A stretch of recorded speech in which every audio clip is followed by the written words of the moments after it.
इयत्ता 10वी मराठी माध्यम आणि सेमी माध्यमामध्ये शिकणाऱ्या सर्व विद्यार्थ्यांचं चाटे ग्रुप ऑफ एज्युकेशनमध्ये खूप खूप स्वागत। SSC बोर्ड इयत्ता 10वी विषय भूगोल प्रकरण 1 क्षेत्रभेट आता आपण सुरू करतोय।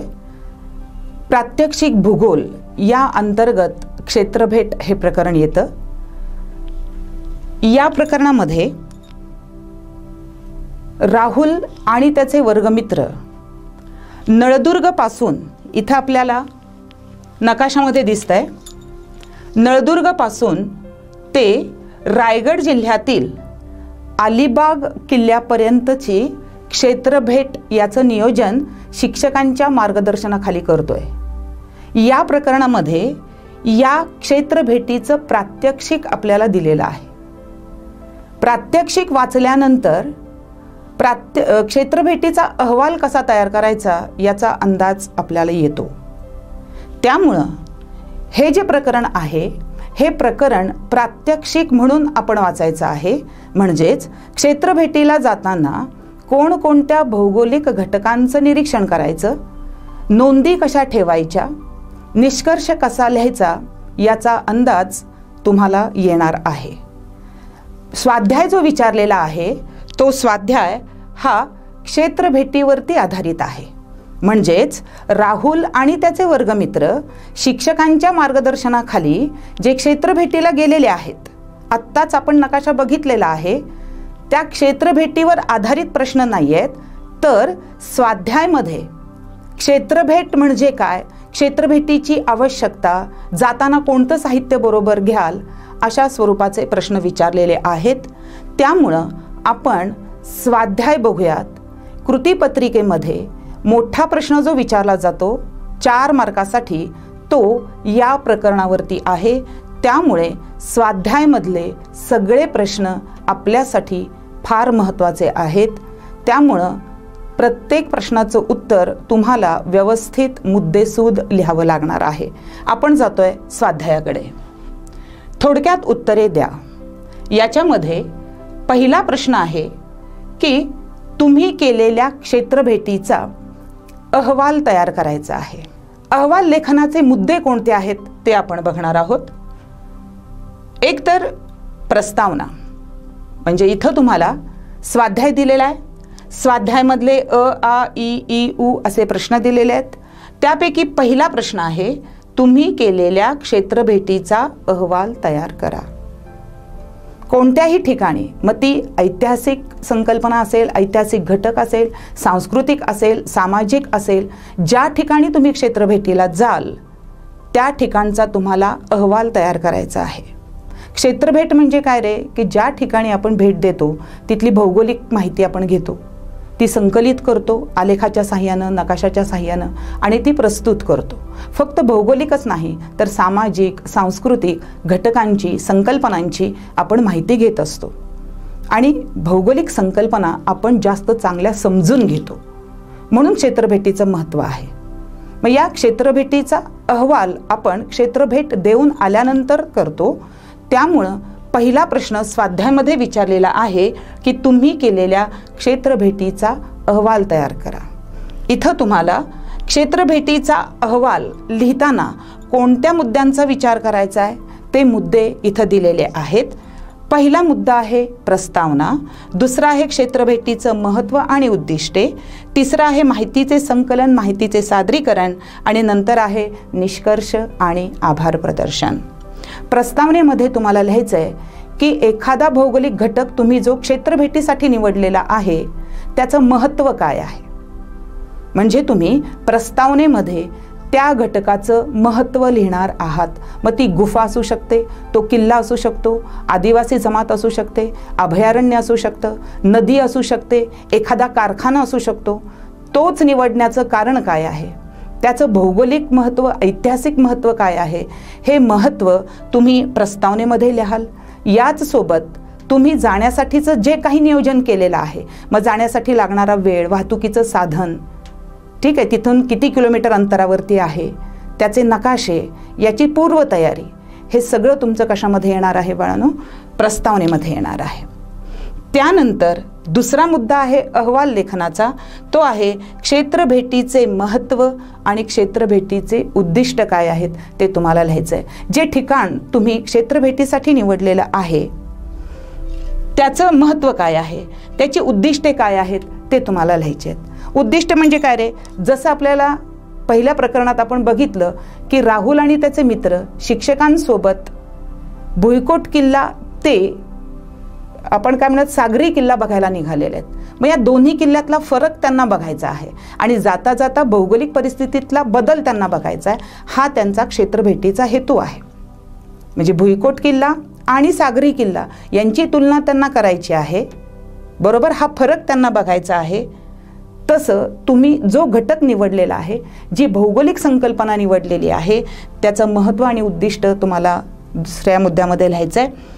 माहितीचे संकलन आणि माहितीचे सादरीकरण हा आहे आपला तिसरा मुद्दा, की ज्यामध्ये तुम्ही मग जी प्रश्नावली सोबत घेतली होती त्या प्रश्नांची उत्तरं तुम्ही जे हेतू आणि उद्दिष्ट आहे ते उत्तरं तुम्ही प्राप्त करणार आहात.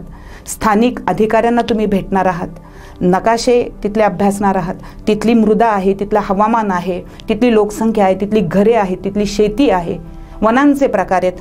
यावरून तुम्ही काय करणार आहे, माहिती संकलित करणार आहात आणि या माहितीचं सादरीकरण तुम्हाला या मुद्द्यामध्ये लिहावं लागतं. आणि चौथा मुद्दा आहे निष्कर्ष आणि आभार प्रदर्शन. ज्या हेतूनं तुम्ही क्षेत्रभेट दिली तो हेतू तुमचा साध्य झालेला आहे. जसं उदाहरणार्थ पहिलं प्रकरण आपलं की दोन्ही किल्ल्यातला फरक कळलेला आहे, भुईकोट किल्ला आणि जलदुर्ग किल्ला, फरक कळला, हेतू सिद्ध झालेला आहे, हा मी निष्कर्ष लिहिलेला आहे. आणि ज्यांनी कोणी क्षेत्रभेटीमध्ये तुम्हाला मदत केलेली आहे, मग अगदी वाहतुकीपासून शिक्षक तर सोबत आहेतच, पण स्थानिक अधिकारी की ज्यांची तुम्ही चौकशी केलेली आहे, ज्यांच्याकडनं प्रश्न विचारून घेतलेले आहेत, उत्तरं घेतलेली आहेत, स्थानिक लोकांशी तुम्ही संपर्क साधलेला आहे, तिथून माहिती संकलित केलेली आहे, त्या सर्वांबद्दल शेवटच्या मुद्द्यामध्ये आपल्याला आभार प्रदर्शन करायचं असतं. आणि इथं तुमचा पहिला प्रश्न संपतो. आता दुसरा प्रश्न काय बाळांनो, कारखान्यास भेट देण्यासाठी प्रश्नावली तयार करा. भौगोलिक घटक आहे, क्षेत्रभेटीसाठी तुम्ही जाणार आहात. पुढचा प्रश्न आपल्याला बघायचा आहे की साहित्य कोणतं असेल क्षेत्रभेटीला जातानाचं, पण त्याच्या आधी प्रश्न विचारलेला आहे की जेव्हा तुम्ही कारखान्याला भेट द्याल तेव्हा प्रश्नावली कोणती सोबत घ्याल.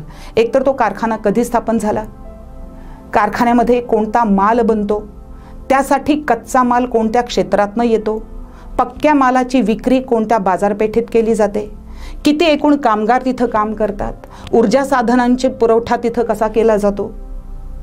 ठीक आहे. त्यानंतर कारखान्याच्या सुरक्षिततेच्या बाबतीत आणि तेथील कामगारांच्या सुरक्षिततेच्या बाबतीत काय उपाययोजना केली गेलेली आहे, हे प्रश्न तुम्ही तयार कराल. आणि सोबतच कारखान्यामुळं पर्यावरणाची हानी होत नाही ना, या प्रश्नाचं सुद्धा तुम्ही उत्तर मिळवणार आहात. अशा प्रकारचे प्रश्नावली तुम्ही तयार करणार आहात जेव्हा तुम्ही कारखाना या भौगोलिक घटकाला भेट द्यायला जाल तेव्हा. पुढचा आपला तिसरा प्रश्न आहे, जसं तुम्ही स्वाध्यायामध्ये आत्ताच बघितलं की क्षेत्रभेटी दरम्यान कचऱ्याचे व्यवस्थापन कसे कराल. कारण जेव्हा आपण क्षेत्रभेटीला जातो आपल्यासोबत खाद्यपदार्थ असतात, काही प्लास्टिकच्या पिशव्या वगैरे असतात, आपण ते खातो आणि वेष्टनं असतील, काय असेल, पिशव्या असतील, बाटल्या असतील पाण्याच्या, त्या आपण तिथंच टाकतो आणि त्यामुळं काय होतं बाळांनो, कचरा होतो आणि कचऱ्यामुळं पर्यावरणाचं प्रदूषण होतं. मग हा कचरा होणार नाही यासाठी तुम्ही काय कराल असा प्रश्न विचारलेला आहे. तर कचरा होऊ नये यासाठी एकतर आम्ही पूर्णपणे काळजी घेऊ, तिथे होणारा जो कचरा आहे तो कचरा भरण्यासाठी सोबत कापडी पिशव्या किंवा गोण्या बरोबर घेऊ, कचरा करू नका म्हणून तिथं आम्ही सूचना फलक लावू.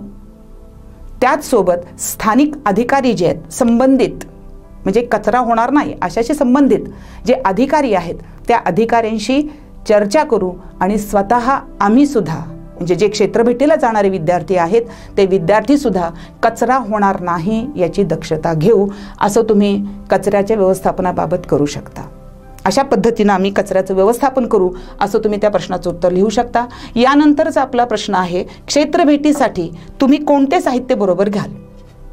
आता जेव्हा आपण क्षेत्रभेटीला जातो तेव्हा नक्कीच प्राथमिक गोष्टी तर आपल्यासोबत असतातच, म्हणजे पाण्याची बाटली, डबा, या तर गोष्टी असणारच आहेत, पण त्यासोबतच आपल्याबरोबर काय राहणार आहे, पुस्तकामध्ये तुमच्या आहे साहित्य आणि इथं तुम्हाला बोर्डवरती दिसतं आहे, एकतर तुम्ही नोंदवही घेणार आहात कारण तिथल्या पर्जन्याच्या नोंदी आहेत, तापमानाच्या नोंदी आहेत.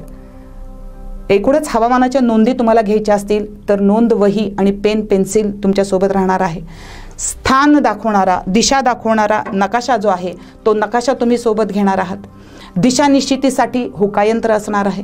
उन्हापासून संरक्षण असेल त्यासाठी टोपी तुम्ही घेणार आहात. स्थानिक छायाचित्र तुम्हाला काढायचे आहेत तर कॅमेरा तुम्ही घेणार आहात.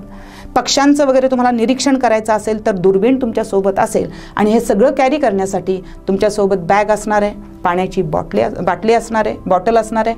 आणि जर काही दुखापत झाली तर फर्स्ट एड तुमच्यासोबत असणार आहे. लक्षात येत आहे? म्हणजे क्षेत्रभेटीला आपण जेव्हा जाऊ तेव्हा हे सर्व साहित्य आमच्यासोबत असणार आहे. पुढच्या प्रश्नाकडे आपण चाललेलो आहोत.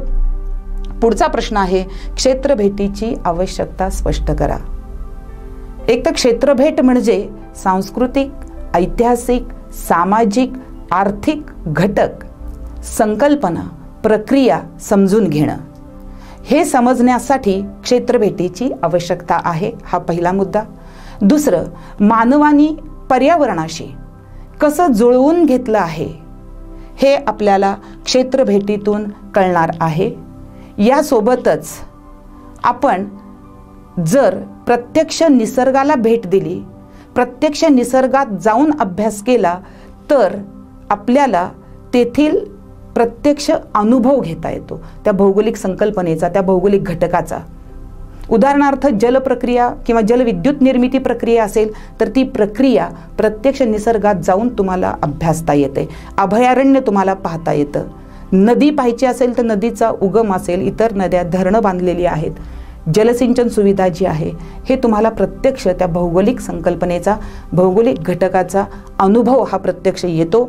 आणि शेवटचा मुद्दा क्षेत्रभेटीच्या आवश्यकतेमधला आपण सांगू शकू की जेव्हा आपण प्रत्यक्ष निसर्गात जाऊन या भौगोलिक संकल्पना अभ्यासतो तेव्हा तो अधिक रंजक होतो. जसं शास्त्राला प्रॅक्टिकल असतं, प्रात्यक्षिक केल्यानंतर समजतं, तसं भूगोल हे सुद्धा शास्त्र आहे. आणि जसं शास्त्र म्हणजे शास्त्र विषय असेल, सायन्स विषय असेल तर तुम्ही प्रयोगशाळेमध्ये जाता, तसं भूगोल अभ्यासायचा असेल तर भूगोलची प्रयोगशाळा आहे. पूर्णपणे आपल्याला खुला असलेला निसर्ग आणि सभोवतालचा परिसर.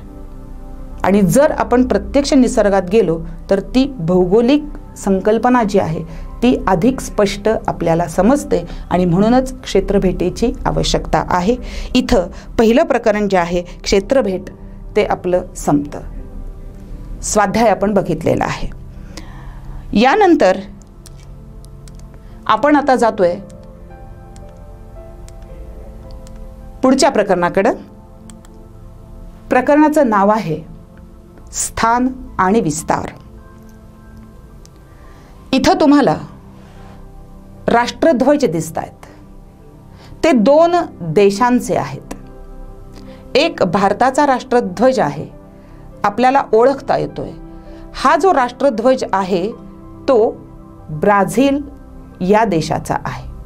म्हणजेच प्रकरण 2 की जो सामान्य भूगोल या अंतर्गत येतो. प्रकरणाचं नाव आहे स्थान आणि विस्तार, ज्यामध्ये आपल्याला भारत आणि ब्राझील म्हणजे भारताच्या भौगोलिक परिस्थितीबरोबरच आपल्याला ब्राझीलच्या भौगोलिक परिस्थितीचा अभ्यास करायचा आहे, तुलनात्मक अभ्यास करायचा आहे.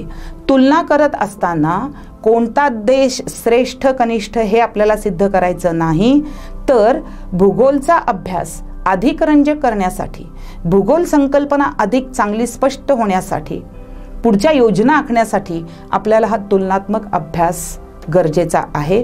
आणि म्हणून ब्राझीलची निवड करण्यात आलेली आहे. म्हणजे एकतर तिथली लोकसंख्या सुद्धा भारताप्रमाणे जास्त आहे.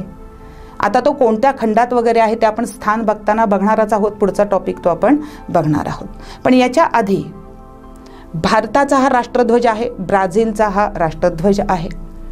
भारताचं लोकनृत्य जे आहे ते कथकली आणि भरतनाट्यम हे आहे, तर ब्राझीलचं सांबा हे नृत्य प्रसिद्ध आहे. भारतामध्ये क्रिकेट हा खेळ लोकप्रिय आहे, तर ब्राझीलमध्ये फुटबॉल हा लोकप्रिय खेळ आहे. भारतामध्ये मसाल्याच्या पिकांचं उत्पादन जे आहे हे जास्त प्रमाणात घेतलं जातं, तर ब्राझीलला जगाचा कॉफी पॉट असं म्हणतात. म्हणजे ब्राझीलमध्ये कॉफीचं उत्पादन मोठ्या प्रमाणावरती घेतलं जातं. प्राथमिक परिचयामध्ये आपल्याला हे राष्ट्रध्वज देऊन माहिती दिलेली आहे. दोन्ही देशांची आपल्याला अर्थात भारताची ओळख आपल्याला आहे. ब्राझीलची ओळख बघताना आपण या प्रश्नांची उत्तरं बघितलेली आहेत. आणि पुढं आपल्याला आता बघायचं आहे स्थान आणि विस्तार. मग भारताचं स्थान आणि विस्तार हे या प्रकरणामध्ये आपल्याला अभ्यासायचं आहे आणि ब्राझीलचं स्थान आणि विस्तार हे आपल्याला या प्रकरणामध्ये अभ्यासायचं आहे. जेव्हा आपण स्थान आणि विस्तार अभ्यासतो तेव्हा तो देश कोणत्या गोलार्धात आहे, कोणत्या खंडात आहे, त्याचं अक्षवृत्तीय रेखावृत्तीय अंतर काय आहे, त्याच्या सभोवतालचे राष्ट्र कोणती आहेत, बाजूला समुद्र कोणता आहे, या सगळ्या गोष्टींचा विचार आपल्याला स्थान आणि विस्तार या प्रकरणामध्ये करायचा आहे. यावर्षी पाठ्यपुस्तकामध्ये जो पाठ्यक्रम दिलेला आहे तो झालेल्या इयत्तांच्या भौगोलिक संकल्पनांची उजळणी आहे.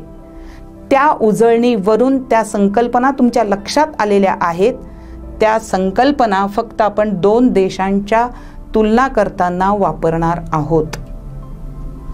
सुरुवातीला आपण बघूयात भारताचं स्थान आणि नंतर आपण ब्राझील या देशाकडे जाऊ. भारताचं स्थान जे आहे ते उत्तर गोलार्धात पूर्वेला आहे, तर ब्राझीलचं स्थान जे आहे ते दक्षिण गोलार्धात आहे. आता गोलार्ध म्हणजे काय? 0° विषुववृत्त, याला प्रमाण अक्षवृत्त मानतो आपण. आणि 0° विषुववृत्ताच्या उत्तरेला जो गोलार्ध आहे, पृथ्वीचा गोल आहे, त्याला उत्तर गोलार्ध असं म्हणतात. आणि 0° विषुववृत्ताच्या दक्षिणेला जो गोलार्ध आहे त्याला दक्षिण गोलार्ध असं म्हणतात. आणि जर आपण रेखावृत्तांचा विचार केला तर 0° रेखांशाच्या पूर्वेला भारत देश आहे आणि 0° रेखांशाच्या डाव्या बाजूला म्हणजेच पश्चिमेला ब्राझील हा देश आहे. बघा, आपण स्थान आणि विस्तार हे पाहतोय. भारताचं स्थान आहे उत्तर गोलार्धामध्ये, ब्राझीलचं स्थान आहे दक्षिण गोलार्धामध्ये.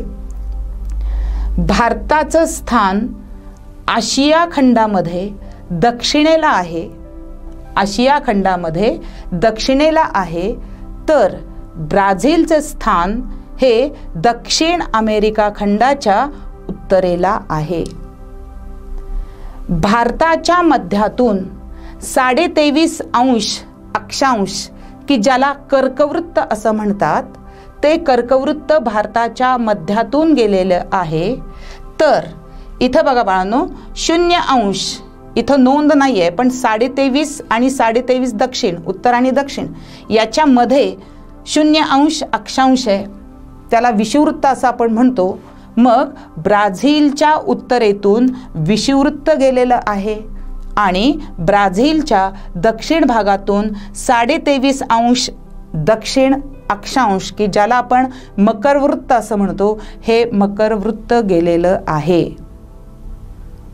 म्हणजेच पुढची जी प्रकरण आपण अभ्यासणार आहे, हवामान नंतर वनसंपत्ती आहे, यांच्यावरती परिणाम करणारा घटक म्हणजे हे स्थान आहे. त्यामुळे हे समजणं फार गरजेचं आहे. म्हणजेच भारताचं स्थान उत्तर गोलार्धात पूर्वेला आहे, तर ब्राझीलचे स्थान दक्षिण गोलार्धात उत्तरेला आहे. हे आपण बघितलेलं आहे. आता पुढे जाऊयात आपण. बघा, इथं भारताचा नकाशा दिलेला आहे. स्थान नेमकं कुठं आहे भारताचं ते आपल्याला बघायचं आहे. गोलार्धात आपण बघितलेलं आहे, पण अक्षवृत्त आणि रेखावृत्त यांच्यावरून एखाद्या देशाचं नेमकं स्थान कुठं आहे ते स्थान आपल्याला कळणं हे फार गरजेचं असतं. त्यामुळं भारताचं स्थान उत्तर गोलार्धात आशिया खंडामध्ये आहे. मग त्याचं रेखावृत्तीय आणि विषुववृत्तीय अंतर काय आहे ते आपण बघणार आहोत। तर भारताचं स्थान 8°4' उत्तर ते 37° उत्तर अक्षवृत्त असं आहे। तर 68°7' पूर्व ते 97°25' पूर्व रेखावृत्त असं आहे।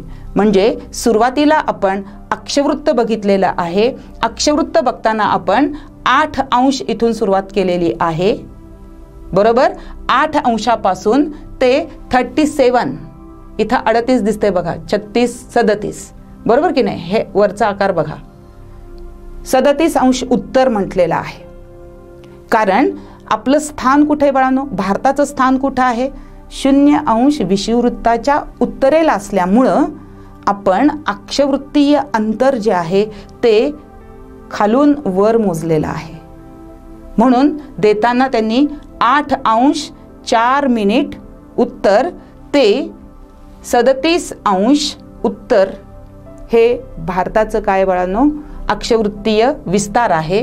तर 68°7' पूर्व ते 97°25' पूर्व रेखावृत्त असा आडवा विस्तार जो आहे, रेखावृत्तीय विस्तार जो आहे तो भारताचा आहे। पूर्व म्हटलेलं आहे, नीट लक्षात घ्या। उत्तर गोलार्धात स्थान जे आहे भारताचं ते पूर्वेला असल्यामुळं, 0° रेखांशाच्या पूर्वेला असल्यामुळं डावीकडून उजवीकडे असंच आपण काय लिहिणार आहोत, रेखावृत्तीय विस्तार लिहिणार आहोत। आणि अक्षवृत्तीय विस्तार जो आहे तो 0° उत्तरेला असल्यामुळं आपण उत्तर असं लिहिलेलं आहे, दिशा उत्तर दाखवलेली आहे बघा। हे झालं रेखावृत्तीय आणि अक्षवृत्तीय अंतर भारताचं। यासोबत आपल्याला अजून काय बघायचं आहे, तर भारताच्या सभोवतालची राष्ट्रे कोणती आहेत, एकूण राज्ये भारतामध्ये किती आहेत। आपल्या पुस्तकामध्ये भारताचा नकाशा दिलेला आहे, त्यात गुलाबी रंगाने दाखवलेले केंद्रशासित प्रदेश आहेत। इथं दिल्ली वगैरे दाखवले, चंदीगड दाखवलेला आहे, दीव दमण दाखवलेला आहे, माहे दाखवले, पुद्दुचेरी दाखवले, कालिकत दाखवलेला आहे। हे सगळं काय बाळांनो राज्य आहेत, राज्यांच्या राजधान्या आणि केंद्रशासित प्रदेश। ठीक आहे, म्हणजे इथं आपल्याला सभोवतालची राष्ट्रे दिसत आहेत। सभोवतालच्या राष्ट्रांमध्ये पाकिस्तान, अफगाणिस्तान, चीन, नेपाळ, भूतान, म्यानमार, बांगलादेश, श्रीलंका हे आपली काय आहेत बाळांनो सभोवतालची राष्ट्रे आहेत। स्थान विस्तार लिहिताना सभोवतालच्या राष्ट्रांचा उल्लेख केलेला आहे। इकडे अरबी समुद्रामध्ये लक्षद्वीप बेटे आहेत, तर बंगालच्या उपसागर, अंदमान आणि निकोबार बेटे आहेत। भारतीय द्वीपकल्प, द्वीपकल्प म्हणजे हिंदी महासागर आहे भारताच्या दक्षिणेला, आणि द्वीपकल्प म्हणजे ज्या भूमीच्या तीनही बाजूला पाणी असतं त्याला आपण द्वीपकल्प असं म्हणतो। आणि भारताच्या तीनही बाजूला पाणी आहे म्हणून ह्याला द्वीपकल्प असं म्हटलेलं आहे। द्वीपकल्पाचं टोक म्हटलं तर लिहायचं कन्याकुमारी, आणि भारताचं दक्षिणेकडचं टोक जर म्हटलं तर इंदिरा पॉइंट हे दाखवायचं। म्हणजे स्थान विस्तार बघताना राज्ये, केंद्रशासित प्रदेश, सभोवतालची राष्ट्रे, नंतर समुद्र किनारे आणि द्वीपकल्प का म्हणतात याचा उल्लेख आपण बघितलेला आहे। आणि अशा प्रकारे आपण भारताचं स्थान आणि विस्तार बघितलेला आहे। आता जातोय आपण ब्राझीलच्या स्थान आणि विस्ताराकडे। इथं दिलेलं आहे बघा। आता जसं आपण भारताचं अक्षवृत्तीय विस्तार बघताना उत्तर म्हटलं, लक्षात येत आहे, आणि रेखावृत्तीय विस्तार बघताना पूर्व दिशा म्हटली, तसं ब्राझीलचा अक्षवृत्तीय विस्तार बघताना आपण म्हणणार आहे दक्षिणेकडे, बरोबर आहे। इकडे लक्ष द्या, ब्राझील देश जो आहे बरोबर, याचं स्थान कुठं आहे, दक्षिण अमेरिका खंडामध्ये उत्तरेला आहे। म्हणजेच 0° रेखांशाच्या तो दक्षिणेला आहे, बरोबर। इथं बघा सभोवतालची राष्ट्रे दिलेली आहेत, राज्य दिलेली आहेत आणि समुद्रकिनारा दिलेला आहे। त्याआधी आपण वाचणार आहोत रेखावृत्तीय आणि अक्षवृत्तीय अंतर। ब्राझीलचं 5°15' उत्तर ते 33°45' दक्षिण अक्षवृत्त. लक्षात येतंय का बघा, उत्तर आणि दक्षिण. उत्तर म्हणजे 0° रेखांशाच्या वर, कारण ब्राझीलमधनं 0° अक्षांश विषुववृत्त सुद्धा गेलेलं आहे. दिसतंय का बघा, हे विषुववृत्त आहे, 0° आहे बघा. हे 0°च्या वर सुद्धा ब्राझील देश आहे. त्यामुळं अक्षवृत्तीय विस्तार बघताना उत्तर पासून सुरुवात होतीये, ती दक्षिण गोलार्धापर्यंत आलेली आहे. म्हणून आपण लिहिताना किंवा विस्तार बघताना काय बघणार आहे, 5°. लक्षात आलं का, 15 सेकंद मिनिट उत्तर ते 33 इथपर्यंत बघा. 33°45' दक्षिण. उत्तर आणि दक्षिण आपण का म्हटलं लक्षात आलं असेल आता. आणि 34°47' पश्चिम. आता इकडून येताना ब्राझीलकडे येताना आपण जसं भारतामध्ये डावीकडून उजवीकडे गेलो होतो तसं ब्राझीलचं आपल्याला उजवीकडून मागं यावं लागणार आहे, कारण 0° रेखांशाच्या पश्चिमेला ब्राझील आहे. मग ते वाचताना आपण कसं वाचणार आहे, 34°47' पश्चिम. ते आता इकडे यायचं आहे, ते 73, 70 आणि त्याच्या पुढे 3 बघा. 73°48' पश्चिम रेखावृत्त असा आहे ब्राझीलचा अक्षवृत्तीय आणि रेखावृत्तीय विस्तार. ब्राझीलला अटलांटिक महासागराचा समुद्रकिनारा लाभलेला आहे. तो ब्राझीलच्या पूर्वेला आहे. विषुववृत्ताच्या वर जो अटलांटिक महासागर आहे त्याला उत्तर अटलांटिक महासागर म्हटलेलं आहे, आणि दक्षिणेला जो महासागर आहे त्याला दक्षिण अटलांटिक महासागर असं म्हटलेलं आहे. सभोवतालची राष्ट्रे मग याच्यामध्ये पेरू, कोलंबिया, व्हेनेझुएला, गियाना, सुरिनाम, फ्रेंच गियाना, बरोबर, पॅराग्वे, अर्जेंटिना, उरुग्वे हे राष्ट्रे दिलेले आहेत. हा सगळा समुद्रकिनारा आहे. हे आपण बघितलं भारत आणि ब्राझीलचा स्थान आणि विस्तार. पुढचा मुद्दा दिलेला आहे भारताची ऐतिहासिक पार्श्वभूमी, आणि नंतर अभ्यासायची आहे ब्राझीलची ऐतिहासिक पार्श्वभूमी. भारताला 15 ऑगस्ट 1947ला स्वातंत्र्य मिळालं. सुमारे 1.5 शतक, 150 वर्ष इंग्रजांनी राज्य केलेलं आहे. त्यानंतर स्वातंत्र्य मिळालं. स्वातंत्र्यानंतर आपल्याला 3 युद्धांना, मग पाकिस्तान चीन बरोबरची जी युद्ध झाली तिथं युद्धांचा सामना करायला लागलेला आहे. दुष्काळ पडला, दुष्काळाला सामना करावा लागलेला आहे. आणि असं असून सुद्धा भारत विकसनशील देशामध्ये गणला जातोय. एक प्रमुख जागतिक बाजारपेठ म्हणून भारताकडे बघितलं जातंय, आणि विविध टप्प्यांवरती सध्या भारत विविध सुधारणा करत आहे. त्यामुळं भारताचा आर्थिक विकास जो आहे तो होत आहे आणि विकसित देशाकडे आपली वाटचाल सुरू आहे. आणि महत्त्वाची गोष्ट म्हणजे भारतामध्ये लोकसंख्या जी आहे 15 ते 60 वयोगटातील म्हणजेच कार्यप्रवण तरुण गटातील लोकांची संख्या जास्त असल्यामुळं नक्कीच भारताकडं एक प्रगतिशील राष्ट्र म्हणून पाहिलं जातंय. यानंतर ब्राझीलची ऐतिहासिक पार्श्वभूमी, दोन्ही देशांचं साम्य बघताना आपल्या लक्षात येतंय की ब्राझीलवरती सुद्धा सुमारे 3 शतकांपेक्षा 300 वर्षापेक्षाही जास्त काळ पोर्तुगीजांचं राज्य होतं. त्यांच्यापासून त्यांनी स्वातंत्र्य मिळवलं भारताप्रमाणेच. आणि ब्राझीलला 7 सप्टेंबर 1822ला स्वातंत्र्य मिळालेलं आहे. आणि 1930 ते 1985 पर्यंत हा देश लष्करी राजवटीखाली होता. आणि 20व्या शतकाच्या शेवटच्या कालखंडात अनेक जागतिक समस्यातून हा देश जो आहे तो सध्या सावरलेला आहे. आणि जगाच्या आर्थिक विकासाला हातभार लावणारा देश आणि भारताप्रमाणेच जगातील एक प्रमुख बाजारपेठ, दोन्ही देशांची लोकसंख्या जास्त असल्यामुळं एक प्रमुख बाजारपेठ म्हणून ब्राझीलकडं पाहिलं जातं. अशा पद्धतीनं दुसरं प्रकरण जे आहे की ज्याच्यामध्ये आपण भारताचं स्थान विस्तार, ब्राझीलचं स्थान विस्तार, भारताची ऐतिहासिक पार्श्वभूमी आणि ब्राझीलची ऐतिहासिक पार्श्वभूमी आपण पाहिलेली आहे.